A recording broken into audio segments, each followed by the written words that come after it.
We have just checked in to our accommodation in Kotor, which is pretty ideally located, just like a 10-15 minute walk from the bus stop. Yeah, because we got the bus into Kotor and we're also getting the bus out of Kotor, so we decided to pick an accommodation that was a little bit closer to the bus station because it just made it a lot easier for us to get around with our luggage and stuff. And on our last day we leave quite early in the morning, so we can just walk back to the bus stop, which is great. So we're like, I guess 20 minutes maybe walk from the old town, so not too bad, and it's not actually that steep of a hill, which is great. Surprisingly. Yeah.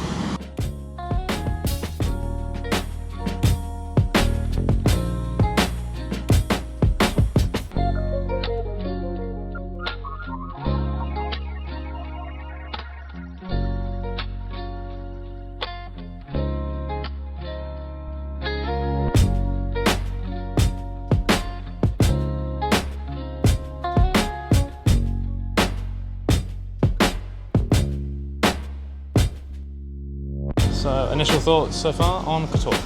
I like it a lot. Yeah, the old town is beautiful. It is busy with tourists, of course, but we are in the old town, so that makes sense. And it's a lot cheaper than Dubrovnik, so that's also Yeah, quite we've only nice. been here about an hour, but it's very, very good so far, and definitely cheaper, which has been a nice... And we found a postcard already. Yeah, which is always a good start. We didn't find a postcard in Dubrovnik. People also seem very friendly, which is true. quite nice. Yeah, so overall, loving it Going so far. good so far.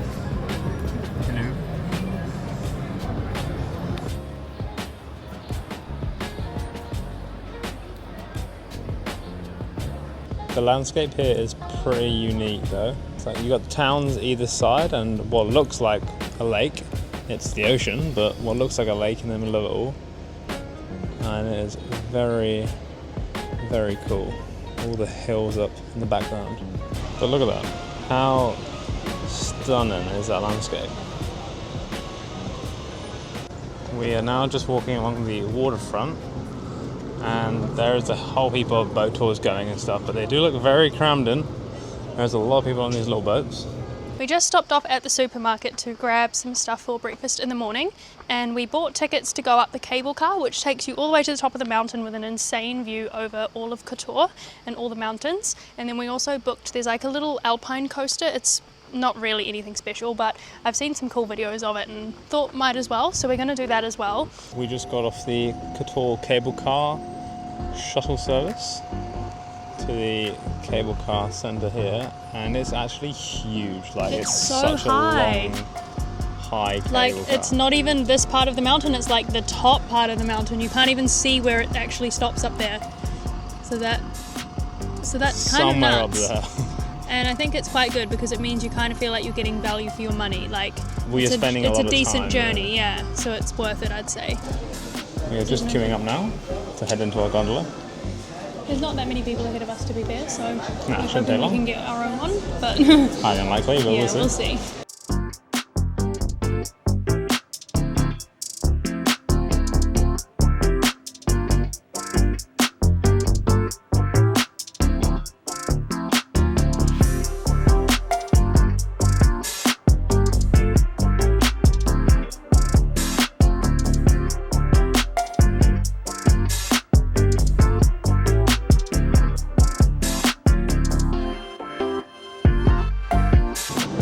We have made it all 1,350 metres up to the top.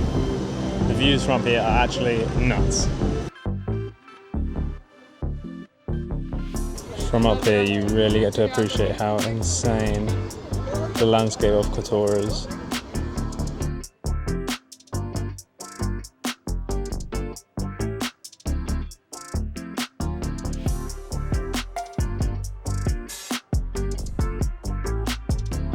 There's a few different viewing points up here, and we've just spent the last little while walking around, just taking in all the views. It's basically like its own little town up here. There's maps also everywhere showing you like how to get around and what there is everywhere. But there's bars, like restaurants, shops, all sorts going on up here, which we weren't really expecting. And there is, of course, the Alpine coaster, which we will be queuing up for shortly and going on that as it looks pretty bloody cool. The tickets for the cable car cost €23 return per person, and you can add a shuttle bus option for €7 per person, which we did. Yeah. Well, that's what we did because we didn't have a car or other transport to get to the station, which actually isn't inside Kotor city. So like you kind of have to drive here or get a bus. So we just went to the shuttle bus because it was very convenient. And then we're doing the Alpine coaster as well, and that is €8 per person extra as well. The views from everywhere you look are just nuts. So insane. This is the queue to go on the Alpine coaster, which is all the way up here. So we're going to join that very shortly because we're not sure how long it's going to take and we want to try and get it for sunset. We have been in the queue that long, but I had to get a cappuccino. I feel so bored. We've been here for 40 minutes. At least, I think, yeah. Good 40 minutes and we're halfway. Yeah, it's not looking good, boys. We've been in this fucking queue for 3 hours. Freezing. It's now dark. We wanted to get the sunset. 1,500 meters up in the... We're going up. Oh, I can't stop It's so shivering. cold. We've been shivering for the last 3 hours. We haven't we haven't eaten any dinner and it's like 9:30. If we don't joke about it, we're generally going to punish If you don't laugh, you're gonna fucking cry, and that's what this moment is about. So it is currently 10:30 p.m. We made it down the cable car after our little Alpine coaster, Hello. which we ended up being in the queue for 3 hours for, and doing it in the dark because we were in the queue for 3 hours. Therefore, it was dark. Yeah, we were on it at about 9:30, and we ran to the queue for the cable car to get down in time to get the last bus back to the city, which left at 10. Basically the last cable car as well. Yeah, and the bus was, you couldn't fit anyone else in the bus, it was so full. And we haven't eaten since like a little pathetic snack we had at like 4. So we came to this like little fast food place right next to the bus station, and it's really good because we were just so hungry. It's called Bucko. Big range for Bucko.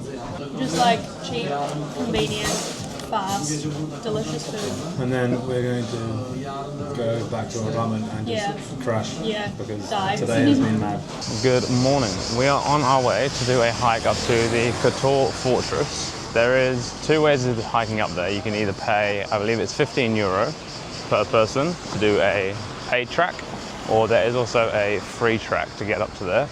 We're not sure how long it takes, but we're going to try and find the free track. If you go into Google Maps and search the start of the ladder of Kotor, that is supposed to be the beginning of the free route, so that's where we're heading now.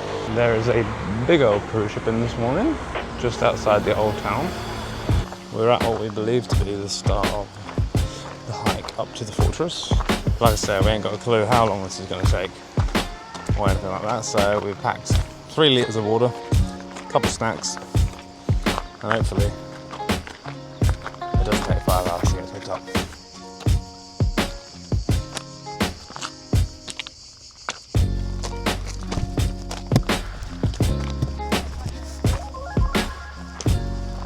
We're getting there.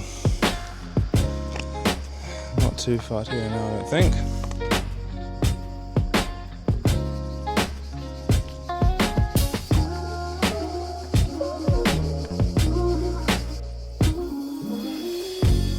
So we've arrived at this little window which you have to climb through. There's a little ladder there. I've seen videos of there not being a ladder there. Maybe that's the other side.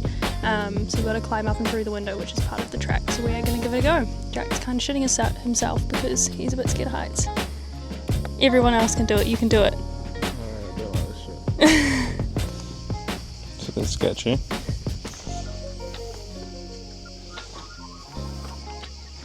Still got a bit further to go to get right to the top. Don't know if I'm too keen on this floor, to be fair. Oh fuck.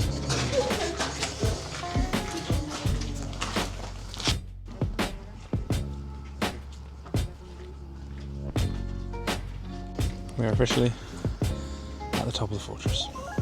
It actually only ended up taking us like around an hour, and we did stop a couple of times for water breaks and to take some photos. It's definitely not that difficult. I feel like people are overestimating it. It's not that bad. Like there is a lot of stairs and steep. Very easily doable. Yeah, it's definitely doable. Just bring lots of water and maybe a snack and Definitely good worth shoes. Worth it for the views. Yeah, but definitely also wear like, you know, not necessarily hiking shoes, but just closed shoes. Bring water, bring snacks, and enjoy the views. But at the top of this fortress is definitely where you're going to get the best views of the entire city for free without paying, especially if you've got the cable car, or even to pay to go on the €15 a person track. Little snack break, fig roll. With this epic view. Best view in the house. Bush. Look at that. And now it's time for the trek back down. And just like that, we're back down at the bottom. Going down kind of felt Longer, which is very weird. It probably took us like, 2 hours and 15 minutes, 2 hours, something like that, including a good stop at the top. So really not that bad at all. Nah, it's a pretty good all-round trip actually. Yeah.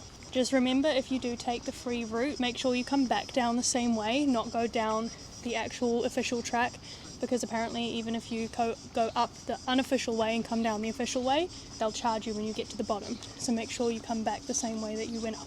And would also recommend definitely going like earlier in the morning or much later in the afternoon, because during the middle of the day it's just going to be way too hot. Yeah, absolutely. And definitely bring lots of water. We saw people without water. I'm like, how? Yeah, it's so bad. Gagging for a drink. So yeah. We have just stumbled into this little shopping centre and come across this coffee place called Cave. And we haven't really found many barista coffee shops, like boutique coffee places here, and coffee is something we love. So we're going to give it a go because we're craving a good coffee. We haven't had one in ages. Oh yeah. We've just come down to pretty much the main beach here in Kotor. We're just out of Dobrota. I'm not sure if it's Dobrota Beach or Kotor Beach, but it's basically the only beach here. It's very small and it's just got little stones, but it's a nice spot to enjoy some sunshine and a little refreshing dip after that hike. Definitely is needed. We've managed to secure a pretty neat little spot right on the front as well. Yeah, we were actually sitting back, but then some people left, so we just scooched over to the front, and we just stopped off at a lovely bakery across the road. The food, like the pastry food here, is so good, like in all of the Balkan countries. They have bureks, which we've had in every country, and this one is a meat one. Crispy, it was €3 and it's humongous, to be fair. It's really big. So that's going to be our lunch. And very fresh. Rather than a baguette today. Yeah, just kind of over the baguettes. So give us a taste test. Oh, I can smell it. It smells so good. Yeah, it's like crispy batter almost. That was so good. So good. Definitely recommend eating burek if you come to any Balkan country. But they're also slightly different in every country. Like here they do them in like a big pie and then they cut them up, which is cool. The backdrop of this spot is just so insane, like being on a beach but like looking at mountains and being able to swim in the ocean. Like it feels like you should be in a lake, but it's actually the sea, which is just so cool. We have just come to the small town of Păraști. We got here by bus. It's like a 20-minute bus journey from the main centre of Kotor. It's only €1.50 per person, so it's actually pretty good value. And the bus was actually on time. And the bus was on time, which is good. Fantastic. Goes every hour. Yeah, slightly different viewpoint from here because Kotor is kind of like behind that hill over there, so we're on the other side of the inlet, I suppose. So yeah, we're just going to explore here for the next hour or so.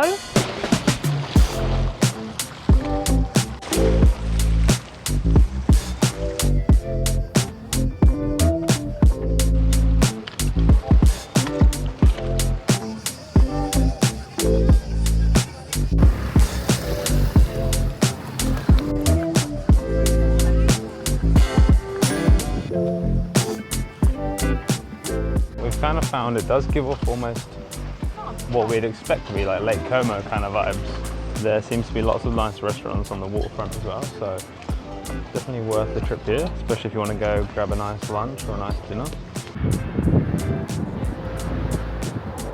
We just went back to our room for a little freshen up and a little chill moment after our afternoon at the beach and exploring Păraști.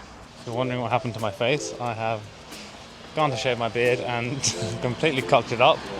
So we're moving with this right now. Not ideal, but it's fine, it'll grow back. We're just on our way to dinner. We're going to a little restaurant called Iraq, which is right near where we're staying actually, which is kind of just behind the old town. I just found it randomly on Google actually. It's just like a very authentic vibe, like kind of where all the locals go and stuff, and they serve like very traditional Montenegrin food. And it's cheap. And it's very cheap.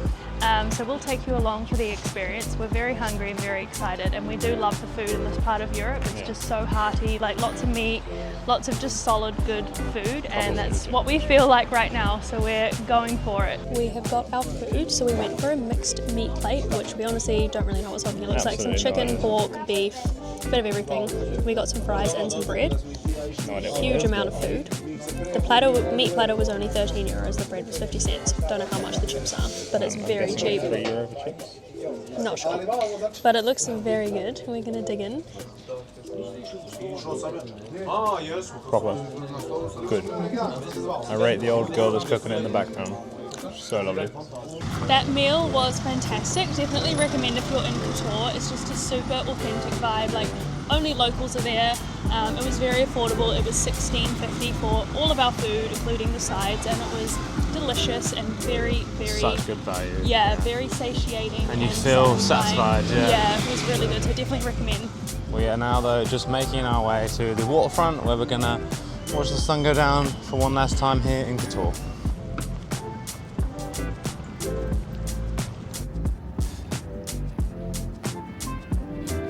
That's going to end our few days here in Kotor. We definitely recommend adding Kotor to your Europe itinerary. We have loved our time here, and it's just a beautiful little spot to visit if you're in the area. Thank you guys so much for watching. We hope you enjoyed, and we'll see you in the next one. Bye. Bye.